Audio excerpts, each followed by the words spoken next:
We have Zev Feldman on the line, who had his hand on 3 of the albums we've been featuring tonight, George Coleman in Baltimore and Elvin Jones Revival. Zev, welcome to WPFW. Hey, Rusty. Good to be with you. Thanks for having me. Oh, absolutely. It's been an ongoing conversation that we've had for years because you keep discovering new material. So we've been very lucky. Absolutely. An amazing time over here. So glad to share the music. Because and actually Todd Bark has been using the album cover to plug the gig that George Coleman has in Baltimore at Keystone Corner this weekend. I guess we can start off with that. It came out a few years ago. Material that George recorded at the Left Bank Jazz Society. How'd you come up with that? I've been really lucky. I have basically become the de facto co-custodian of the Left Bank Jazz tape archives, along with one of the founding members of the organization, Mr. John Fowler. I'd say over the last 7 years or so, we've been working together, digitizing tapes from the archive and trying to identify recordings that could come to light. And, it really takes a discerning ear and some important decisions. And my dear friend, Corey Weeds, my partner at the Reel to Reel label through Stellar Live, he is an enormous fan and has known Mr. Coleman for years.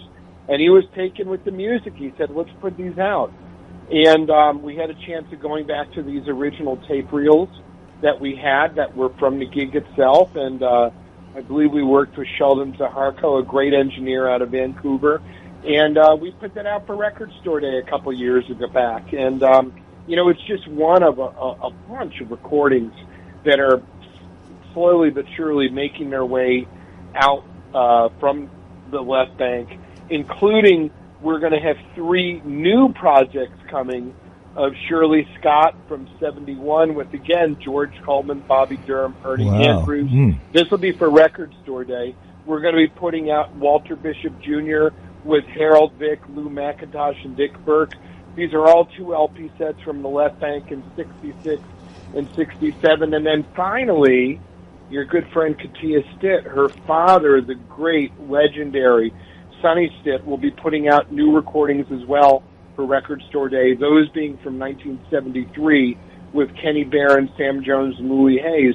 So we've been working with John and bringing this music out, and it's a great way of celebrating a local music legacy. Oh, man, the Left Bank at the famous ballroom was the spot on Sunday afternoons, which I didn't catch as many shows as I would have liked to because I was doing the New Thing Root Music show in the 1970s on Sunday afternoons, otherwise engaged. But I did catch the group Circle there with Anthony Braxton, Chick Corea, and Barry Altschul, Dave Holland. That was an incredible performance. That would be one to find. I wish I could find that tape. Yes. I got to tell you, boy, I have not seen a tape floating around of that one, but I'll keep an eye open.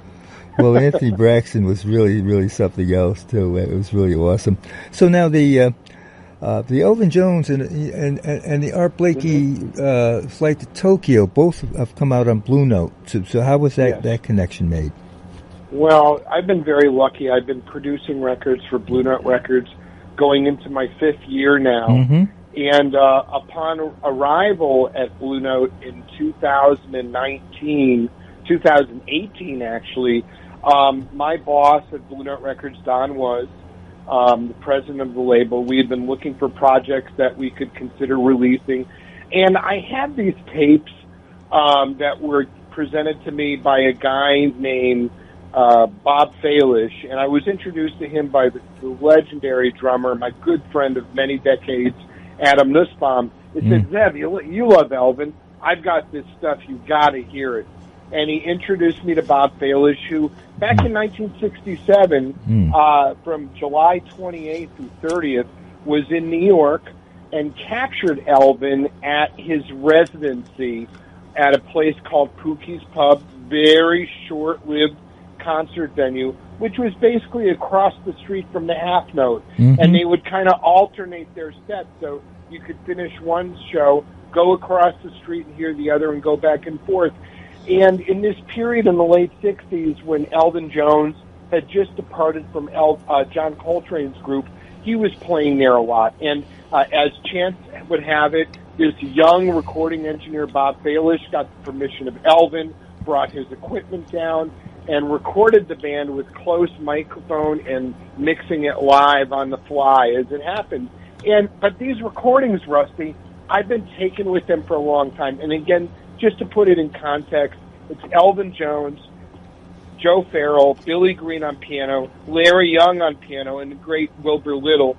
But I've been carrying these tapes around, it seems, for about 11 years, since literally 2009, wow. 2010, trying to find a label that would want to put them out. Don was at Blue Note, heard them. I'll still never forget. I mean, when you really believe in a project, you're hoping, you can find someone that sees things the way that you do. And he wrote to me, it was like, Zev, this music is fantastic, and we should put this out.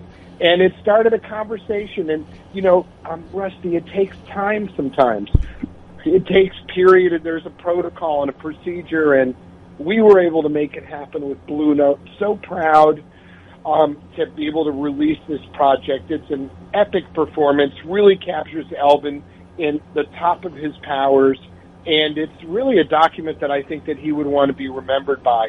And it's a 3 LP set and a 2 CD set, and it's available now. It's called Revival, live at Pookie's Pub. Also features notes from the Grammy-winning liner note writer and author Ashley Kahn, who's also my co-producer on this as well. Okay. Yeah.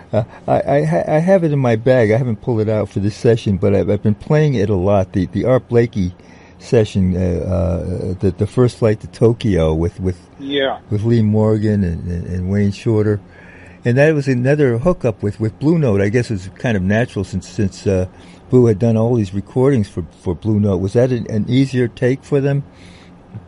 Well, I think it just made sense, and again, you found something that this mythological sort of recording that nobody knew it existed. I had been in Japan about 3 or 4 years ago, and I was first made aware of the recordings. But when I went to go work for Blue Note as a producer for them, it was like a chance to go back and pick up some tapes that I had seen in the rearview mirror. And I think at the time I wasn't. Listen, Art Blakey was an exclusive Blue Note artist in that period, so Blue Note would have been the natural home. But just as luck would have it, Don heard it, believed in the project, said, we got to do this. And Don has been an incredible champion and supporter of a lot of this archival work. We also did the Just Coolin' album, which was a previously unissued studio album from '59, again with Lee Morgan and Hank Mobley. But he also, we did this Lee Morgan live at the Lighthouse. Oh, absolutely. Right. He's been just a champion of doing all these endeavors, these projects, and I'm just excited. I mean, working at Blue Note is been like a dream come true. I mean, like so many of us, it is just an incredible. It's beyond words to describe what it means being a fan of jazz music, and this is the label of epic proportion of groundbreaking recordings, and I could go on and on. So, but it's so nice to be able to do this, and we're going to have some very exciting projects coming up within the next year or so. We're working on right now, and we're really going to shake things up. We're going to get people excited, and like a lot of these projects, all of them for that matter, when we build them, I really want to make them events. I want people to get excited, and the music is great, and the presentation's great. It's something that you should have on your shelf, and we're talking about some of the greatest artists of this era in music. So exciting stuff. So the next project we've already just played one cut from, but not for me. But it's a collection of two CD sets. But how many LPs on the Ahmad Jamal at Emerald City? Yeah. These are two separate 2 LP sets. The first one being recordings from 1965 to And then, first of all, 1963 to 1964. Let's go a little further back. And then 65 to 66.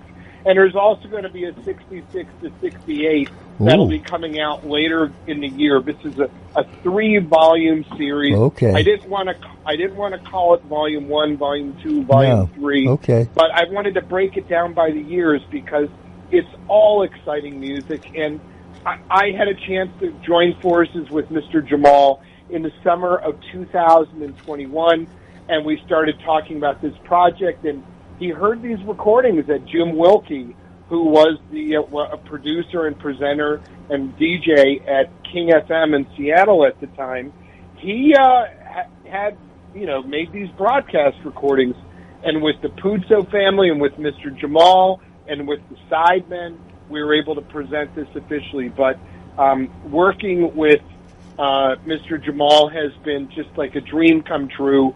Comes with a lot of responsibility. And I got, a little stressed at times. What I'm trying to say is I take it so seriously. And Ahmad is someone that is just like up there for me that I look up to, and so many of us do.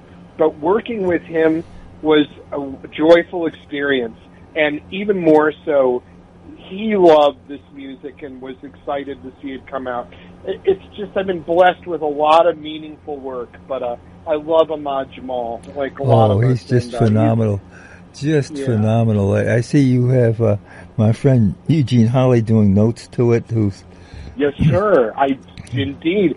Mr. Eugene Holly wrote the liner notes for each of these volumes, including the next one that's coming out. And working with him has just been a joy as well. And it was very meaningful because Mr. Holly had a relationship going back a very long time. It was such a natural fit. It was kismet. Nobody else better for the job than him, and really grateful for his involvement. I have my wife's cousin is a classical pianist who, as a teenager coming up, was he performed with the Philadelphia Orchestra on Martin Luther King Day. He was a young African American growing up in the Bronx. His father was a soul singer with a group called the Wilson Brothers back in the 60s. And so when the Wilsons came down to visit back in the 90s, I pulled some strings to take them to see Ahmad Jamal at Blues Alley. And Terrence Wilson, you Google him, prominent young African-American classical musician.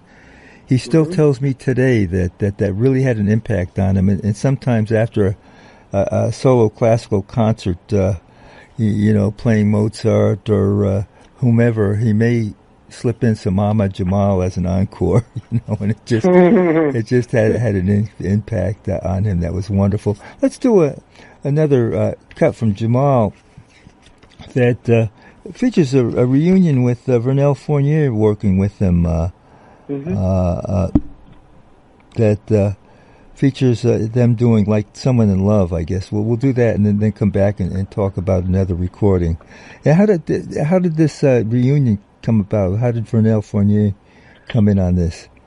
We really don't know. This just follows a timeline with various performances that were done. And they happen to be, I'm just looking with Mr. Nasser and Fournier, that's from October 28th, 1965. So we had a half-hour broadcast with that trio, and it's remarkable, right? Because we listened to live at the Pershing. Vernel had a sound, and a feel, and he brought something so much to his music, and so did Frank Gant, as well. So did Idris Muhammad, absolutely. And as Ahmad Jamal told me too, taking great pride in the fact that his drummers, for the most part, all come from New Orleans, which is a very interesting thing to state, too, about rhythms and other things. But I don't know the exact story. Some things can get lost in time. Absolutely. However, but we have this music that survived, so it's really miraculous. Well, let's hear like Someone in Love, and then we'll talk some more. Okay.